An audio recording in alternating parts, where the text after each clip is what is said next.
आज की कहानी है एक ऐसी लड़की की जो अपने बॉयफ्रेंड के साथ टाइम स्पेंड करने के लिए एक सुनसान डिजर्ट पर चली जाती है। लेकिन वहाँ आने के बाद उसे पता चलता है कि उसके बॉयफ्रेंड के कुछ दोस्त भी आए हुए हैं और उस लड़की को देखते ही उनकी नीयत खराब होने लगती है और फिर एक दिन उसे घर पे अकेला पाकर उसके साथ गलत काम करते हैं। इसके बाद उस लड़की के साथ क्या होता है देखेंगे हम आज की इस पूरी कहानी में। और कहानी की शुरुआत में हम एक बड़े और सुनसान रेगिस्तान को देखते हैं जहाँ दूर दूर तक कोई भी इंसान नजर नहीं आता, लेकिन वहाँ पर एक खूबसूरत घर भी होता है। और तभी उस घर के सामने एक हेलीकॉप्टर उतरता है जिसमें हम एक कपल को देखते हैं जिनके नाम है रिचर्ड और जेनिफर। रिचर्ड बहुत ही अमीर और शादीशुदा है और जेनिफर उसकी एक सीक्रेट गर्लफ्रेंड है और यहाँ दोनों वीकेंड पर प्राइवेट टाइम एंजॉय करने के लिए आए हैं। अब हेलीकॉप्टर से उतरने के बाद पायलट रिचर्ड को वेलकम गिफ्ट कहकर एक पैकेट देता है जिसमें एंजॉय करने के लिए पायोट नाम का एक ड्रग होता है। अब वहाँ पहुंचकर दोनों अपना वीकेंड एंजॉय करने लगते हैं और एक दूसरे के साथ अपने रोमांटिक प्राइवेट टाइम को खूबसूरत बनाने लगते हैं। इसके बाद फिर अगली सुबह हम जेनिफर को देखते हैं जो आकर फ्रिज में कुछ खाने के लिए ढूंढने लगती है, लेकिन फ्रिज में सिर्फ वाइन्स के बॉटल्स ही होते हैं तो वो पानी पीती है और टेबल से फ्रूट लेकर खाने लगती है। अब वो फ्रूट खा ही रही थी कि अचानक वो बाहर दो आदमी को देखती है जो बंदूक लेकर उसके सामने खड़े थे और जेनिफर को अजीब तरह से देख रहे थे।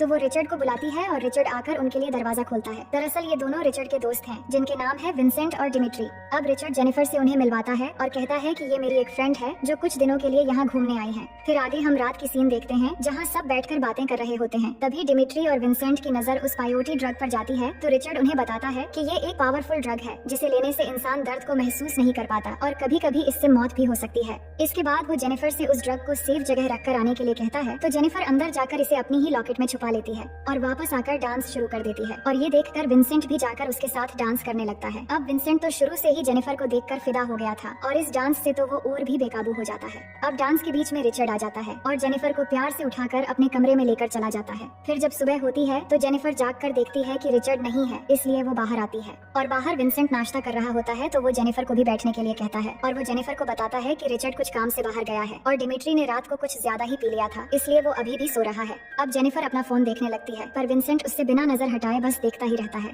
तो जेनिफर कहती है कि मुझे घर के लिए निकलना है इसलिए मैं तैयार होने जा रही हूँ। ये कहकर वो अंदर आकर कपड़े चेंज करने लगती है। तभी विंसेंट वहाँ आ जाता है तो जेनिफर उसे देखकर जल्दी से कपड़े पहन लेती है। फिर विंसेंट उसके पास आकर बैठता है और कहता है कि काश हम साथ कुछ पल और बिता पाते और कहता है कि जेनिफर को उसमें क्या अच्छा लगता है। तो जेनिफर कहती है कि मुझे टॉल आदमी पसंद है और तुम्हारी हाइट बहुत कम है। ये कहकर वो जाने लगती है लेकिन तभी विंसेंट उसे रोकने लगता है और उसकी प्राइवेट जगहों के बारे में गंदी गंदी बातें करने लगता है और उसे गलत तरह से टच करने लगता है। तभी वहाँ डिमिट्री आ जाता है तो विंसेंट उसे वहाँ से जाने के लिए कहता है और डिमिट्री ये सब देखने के बाद भी इग्नोर करके वहाँ से चला जाता है। जिसके बाद विंसेंट जबरदस्ती जेनिफर के साथ गंदा काम करने लगता है जिससे वो चिल्लाने लगती है, लेकिन डिमिट्री बाहर आकर टीवी की वॉल्यूम बढ़ा देता है और ये सब कुछ इग्नोर करके नहाने लगता है और विंसेंट आखिरकार जेनिफर को अपना शिकार बनाकर ही छोड़ता है। अब कुछ देर बाद रिचर्ड वापस आ जाता है और विंसेंट और डिमिट्री को चुपचाप बैठा हुआ देखकर पूछता है कि क्या हुआ। तो विंसेंट कहता है कि जेनिफर कुछ परेशान है। तो रिचर्ड अंदर जाता है जहाँ जेनिफर रो रही थी और रिचर्ड के पूछने पर जेनिफर उसे कहती है कि हेलीकॉप्टर बुलाओ, मुझे अभी घर जाना है। और वो उसे सब कुछ बता देती है कि विंसेंट ने उसके साथ किस तरह जबरदस्ती घिनौना काम किया। जिसके बाद रिचर्ड जाकर विंसेंट को बहुत डांटता है। अब आगे हम देखते हैं कि जेनिफर की आंखें खुलती हैं और वो रिचर्ड को देखती है जहाँ रिचर्ड उसे कहता है कि सब ठीक हो चुका है और मैंने सब फिक्स कर दिया है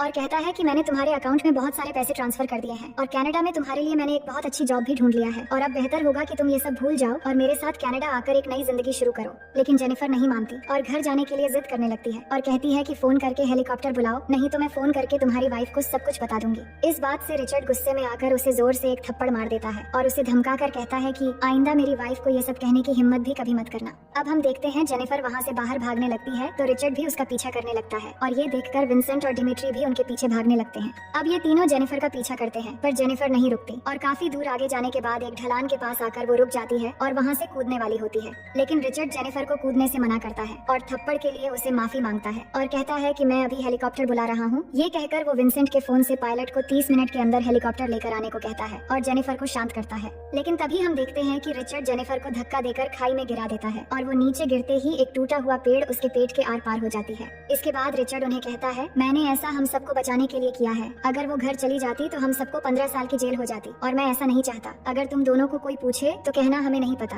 हम बस यहाँ हर साल की तरह शिकार करने आए थे।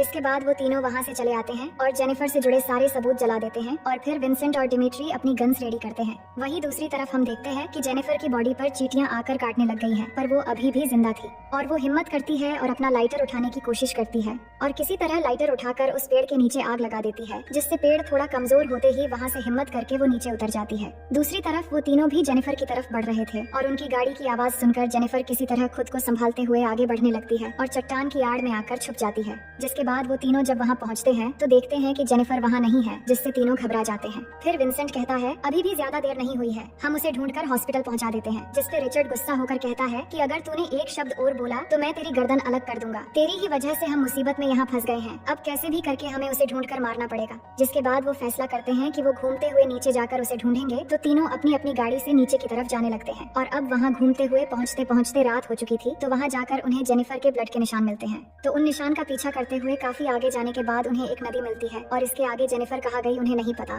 तो वो फैसला करते हैं कि एक आदमी यहीं रुकेगा और दो लोग अलग अलग जगहों पे जाकर देखेंगे। तो विंसेंट को वहाँ रखकर रिचर्ड और डिमिट्री वहाँ से अलग रास्तों में उसे ढूंढने निकल जाते हैं। अब यहाँ हमें जेनिफर को दिखाया जाता है जो बहुत ही जख्मी हालत में थी और उसके शरीर में अभी भी वो लकड़ी का टुकड़ा फंसा हुआ था। तभी जेनिफर को गाड़ी की आवाज आती है तो वो देखती है कि डिमिट्री उसे ढूंढता हुआ उसकी तरफ आ रहा है। तो जेनिफर उसे देखकर वहीं पर छुप जाती है और उसके जाने के बाद वो बाहर निकलती है। अब डिमिट्री एक जगह रुककर पेशाब कर रहा था, जिसका फायदा उठाकर जेनिफर चुपके से वहाँ चली आती है और उसकी राइफल लेकर उस पर पॉइंट कर देती है। लेकिन राइफल में बुलेट नहीं थी, इसलिए जेनिफर उसे शूट नहीं कर पाती। जिसके बाद डिमिट्री उसे मारकर नीचे गिरा देता है और विंसेंट को इस बारे में बताता है कि जेनिफर उसे मिल गई है। और ये सुनकर विंसेंट राहत की सांस लेता है और गाड़ी के अंदर म्यूजिक सुनने लगता है। और वही डिमिट्री जेनिफर को पानी में डुबोकर तड़पाने लगता है। लेकिन इसी बीच जेनिफर उसकी चाकू निकाल लेती है और अगले ही पल चाकू से उसकी आंखों में अटैक कर देती है, जिससे डिमिट्री का बहुत ही बुरा हाल हो जाता है और वो चिल्लाने लगता है और तड़प तड़प कर वहीं पर मर जाता है। इसके बाद जेनिफर वो चाकू निकाल लेती है और डिमिट्री की डेड बॉडी वहीं पर पानी में डूब जाती है। अब जेनिफर उसकी गाड़ी लेकर वहाँ से भागने लगती है, लेकिन कुछ दूर आगे जाने के बाद बीच रास्ते में गाड़ी की पेट्रोल खत्म हो जाती है। जिसके बाद जेनिफर वहाँ से पैदल चलते हुए एक गुफा के अंदर आकर वहाँ पर आग जलाती है और फिर डिमिट्री की बैग से सारा सामान बाहर निकालकर चेक करने लगती है, जिसमें उसे कुछ जरूरी सामान और एक बियर कैन मिलती है। तो वो बियर पीने लगती है क्योंकि काफी समय से उसने कुछ भी नहीं खाया था। लेकिन जेनिफर को अभी भी बहुत दर्द हो रहा था क्योंकि लकड़ी का वो टुकड़ा अभी भी उसकी बॉडी में फंसा हुआ था और वो दर्द की वजह से रोने लगती है। पर तभी उसे अपना लॉकेट देखकर रिचर्ड के दिए गए उस ड्रग के बारे में याद आता है, जिसको जेनिफर ने अपने लॉकेट में रख दिया था। इसके बाद वो उस ड्रग को निकालकर जैसे ही खाती है तो उसका असर होना शुरू हो जाता है और पहले तो उसे बहुत अजीब लगता है, लेकिन फिर बाद में उसे दर्द महसूस होना बंद हो जाता है। इसके बाद वो चाकू निकालती है और अपने पेट में बने जख्म को थोड़ा और बड़ा करने लगती है और इस दौरान उसे ड्रग की वजह से कोई भी दर्द महसूस नहीं होता, जिससे वो बहुत आसानी से उस लकड़ी के टुकड़े को बाहर निकाल लेती है। लेकिन अब उस जगह से बहुत ही ज्यादा ब्लीडिंग होने लगी थी, इसीलिए वो बियर कैन को काट कर उसे गर्म करके अपनी जख्म पर चिपकाती है, जिससे ब्लीडिंग बंद हो जाती है और फिर वहीं पर वो रेस्ट करने लगती है। फिर सुबह होने पर हम देखते हैं कि विंसेंट गाड़ी में सो रहा है कि तभी रिचर्ड आकर एक मरे हुए जानवर को विंसेंट की गाड़ी के ऊपर फेंक देता है, जिससे विंसेंट कुछ समय के लिए बहुत ज्यादा डर जाता है। इसके बाद वो नदी में जाकर मुंह धोने लगता है कि तभी वहाँ पर डिमिट्री की डेड बॉडी बाहर निकल आती है, जिसे देखकर वो बहुत ज्यादा डर जाता है और नदी में ही गिरकर चिल्लाने लगता है और फिर वहाँ से आकर गाड़ी में बैठ जाता है और जेनिफर के ऊपर गुस्सा होने लगता है। वहीं रिचर्ड डिमिट्री की डेड बॉडी को देखने लगता है कि किस तरह जेनिफर ने उसे बहुत ही बेरहमी से मार दिया है और अब वो समझ चुका था कि जेनिफर ने उनसे अपना बदला लेना शुरू कर दिया है। इसके बाद वो डिमिट्री की बॉडी बाहर निकालकर उसके कपड़ों के अंदर पत्थर फंसा देता है और फिर दोनों मिलकर उसे नदी में छोड़ देते हैं ताकि किसी को उसके बारे में पता न चल सके। लेकिन फिर विंसेंट इन सब के लिए रिचर्ड को ब्लेम करने लगता है, तो रिचर्ड गुस्से में आकर उसे एक पंच मारकर उसकी नाक तोड़ देता है और उसकी नाक टूटने से उसका बुरा हाल होने लगता है। लेकिन फिर दोनों अपनी अपनी गाड़ी लेकर जेनिफर को ढूंढने निकल पड़ते हैं। वहीं जेनिफर की नींद खुल जाती है तो वो देखती है कि उसका जख्म भर चुका है और वहाँ पर बियर कैन का निशान बन गया है। इसके बाद वो अपनी राइफल लेकर बाहर आने लगती है कि तभी रिचर्ड उसके सामने आकर गन पॉइंट कर देता है, लेकिन जेनिफर कुछ नहीं कर पाती और रिचर्ड उसे शूट कर देता है। लेकिन फिर हमें पता चलता है कि जेनिफर ये सब एक सपना देख रही थी और अब होश आने के बाद उसके जख्म ठीक हो चुके थे। जिसके बाद वो सारे हथियार लेकर बाहर निकल आती है और दूरबीन से चारों तरफ देखने लगती है ताकि उसे रिचर्ड और विंसेंट के बारे में पता चल सके। वहीं हम रिचर्ड और विंसेंट को देखते हैं जिनको डिमिट्री का वो गाड़ी मिल जाता है जो जेनिफर लेकर भागी थी। लेकिन जेनिफर इनको कहीं भी नजर नहीं आती, जिस पर रिचर्ड विंसेंट के साथ एक प्लान बनाता है कि अब उन्हें अलग होकर जेनिफर को ढूंढना पड़ेगा और इसके बाद वो यहीं पर आकर मिलेंगे। जिसके बाद रिचर्ड वहाँ से बाइक लेकर ईस्ट की तरफ चला जाता है, जबकि विंसेंट दूसरी तरफ जाने से पहले मिरर में अपने जख्म को देखने लगता है। तभी उस मिरर के रिफ्लेक्शन से जेनिफर उसे देख लेती है और उसे विंसेंट का लोकेशन पता चल जाता है। फिर जब विंसेंट वहाँ से निकलता है तो जेनिफर उसको फॉलो करने लगती है, लेकिन कुछ दूर जाने के बाद विंसेंट की गाड़ी का फ्यूल खत्म हो जाता है तो वो अपनी गाड़ी को वहीं रोककर बाहर आकर फ्यूल भरने लगता है और तभी इसका फायदा उठाकर जेनिफर स्नाइपर गन से उसके ऊपर शूट कर देती है, लेकिन निशाना चूक जाती है जिससे बुलेट जाकर सीधा विंसेंट के शोल्डर में लगती है। फिर जेनिफर जब वहाँ देखती है तो विंसेंट गाड़ी के पास नजर नहीं आता, इसलिए उसे ढूंढते हुए गाड़ी के पास जाती है तो उसे पता चलता है कि विंसेंट वहाँ से भाग रहा है। जिसके बाद वो उसके ब्लड के निशान को फॉलो करके उसके पीछे जाने लगती है, लेकिन विंसेंट भी समझ जाता है कि ब्लड को फॉलो करके जेनिफर उसे ढूंढ लेगी, तो वो अपने एक पैर का जूता उतार कर उसकी शॉक से जख्मों पर बांध देता है, जिससे ब्लीडिंग होना बंद हो जाता है। और वही जेनिफर जब कुछ दूर आगे जाती है तो उसे अब ब्लड के निशान नजर नहीं आते और इसी दौरान विंसेंट पहाड़ी के ऊपर एक जगह पहुंचकर छुप जाता है, जबकि जेनिफर उसको ढूंढते हुए आगे चली जाती है। जिसके बाद विंसेंट नीचे आता है और पीछे से जेनिफर को शूट कर देता है, लेकिन उसका निशाना चूक जाता है और बुलेट जेनिफर के कान को जख्मी करते हुए निकल जाती है।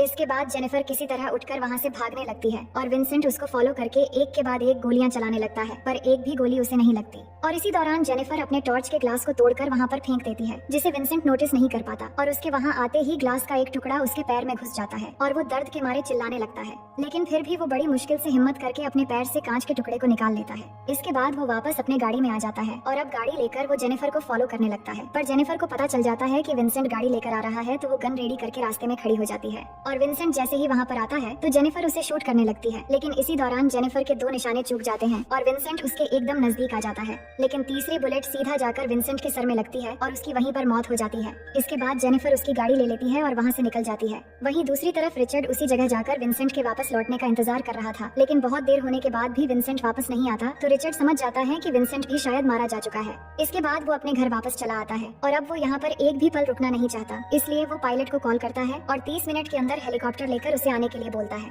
इसके बाद वो बाथरूम में जाकर नहाने लगता है, लेकिन तभी उसे किसी के आने की आवाज सुनाई देती है, तो वो गन लेकर घर के चारों तरफ देखता है और घर के बाहर जाकर भी देखने लगता है, पर उसे कोई भी नजर नहीं आता। जिसके बाद वो फिर से अंदर आ जाता है, लेकिन तभी वो देखता है कि जेनिफर बाहर से बिल्कुल उसके सामने से गन पॉइंट करके खड़ी है, लेकिन रिचर्ड उसे समझा पाता तभी जेनिफर उस पर शूट कर देती है, जिससे बुलेट आकर सीधा उसके पेट में लगती है। इसके बाद वो भी जेनिफर पर फायरिंग करना शुरू कर देता है, लेकिन जेनिफर एक सोफे के पीछे छुप जाती है। अब रिचर्ड बहुत ही बुरी तरह से जख्मी हो गया था, इसलिए वो रेंगते हुए वहाँ से भागने लगता है और एक जगह जाकर छुप जाता है। इसके बाद जेनिफर उसके ब्लड के निशान फॉलो करते हुए उसे ढूंढने लगती है, लेकिन रिचर्ड जाकर एक जगह छुपकर जेनिफर को शूट करने के लिए तैयार रहता है। लेकिन जब जेनिफर उस जगह पर आती है तो वो रिचर्ड के बहते हुए ब्लड को देख लेती है, इसीलिए वो उसको दूसरी तरफ से मारने जाती है, लेकिन रिचर्ड समझ जाता है कि जेनिफर उसका प्लान जान गई है, तो वो एक रूम में जाकर ब्लीडिंग रोकने के लिए प्लास्टिक रैपर से अपने जख्म को लपेट लेता है। लेकिन इसी बीच जेनिफर उसे ढूंढ लेती है और उस पर गोलियां चलाने लगती है, तो रिचर्ड वहाँ से भागने लगता है। लेकिन जब जेनिफर उसे फॉलो करती हुई आगे बढ़ने लगती है, तभी वो खून में फिसलकर वहाँ गिर जाती है, मगर वो उठने की काफी कोशिश करती है, पर तभी रिचर्ड वहाँ आकर उसे मारकर बेहोश कर देता है।